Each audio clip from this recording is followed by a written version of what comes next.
Pagpapaganda ng paaralan ang unang tinutukan ng punong guro ng Campiño Elementary School na si Dr. Consuelo Rivera sa unang 3 buwan ng kanyang pagupo sa nasabing paaralan.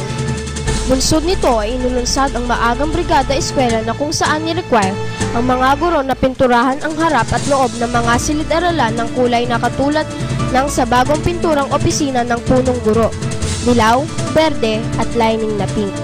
Nagustuhan naman ng ilang mga guro, magulang at mag-aaral ang naging kinalabasan ng pagpapaganda pa ng Campiño Elementary School. Maganda, maayos siyang tingnan dahil bago siyang pintura, mas maliwanag siya sa mata.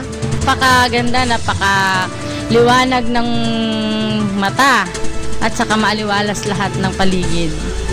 Maganda yung kulay ng pintura, buhay na buhay yung eskwelahan. Talagang napakaganda sa paningin. Talagang nakaiinggan niya. Ang masasabi ko sa mga bagong pintura, mga kwarto natin ngayon, naging igaya-igaya, malaking kagandahan sa eskwelahan natin. Maganda ang bagong pinturang school. Mula sa mga donasyon sa mga magulang at sariling bulsa naman ng mga guro, kinuha ang perang ginugol sa pagpapapintura. Napapinturahan ko yung aking room sa sarili kong pera. May dumating na mayor allowance, idinagdag ko yon.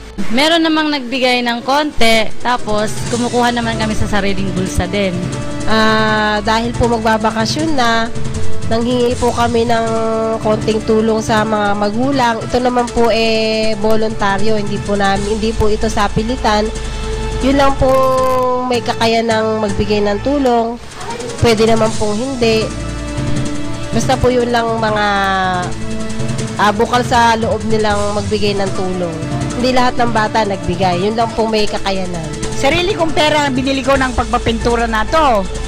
Kasi nahihiya naman ako sa magulang na pagagandahin ko yung kwarto ko pagtapos sa kanila ko hihingin. Pero maganda naman ang epekto.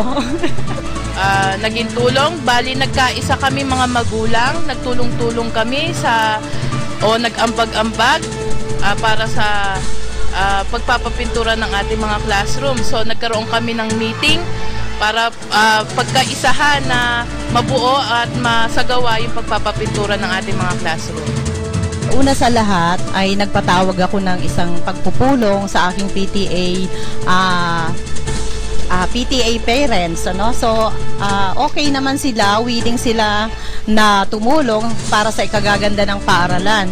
So yung aking mga PTA officers ay mayroong nagbigay, may nag-donate ng in-kind, mayroong nagbigay ng pera, at yung ibang mga bata na talagang wala namang mai-contribute ay nagbigay din kahit papano may nagbigay ng 50 pesos, may nagbigay ng 100. So okay naman yung mga parents ko. Talagang very supportive sila at nais ko rin samantalahin yung pagkakataong ito na pasalamatan yung aking mga parents na talagang buong puso silang tumulong upang maisakatuparan ang aming pagpapintura ng room.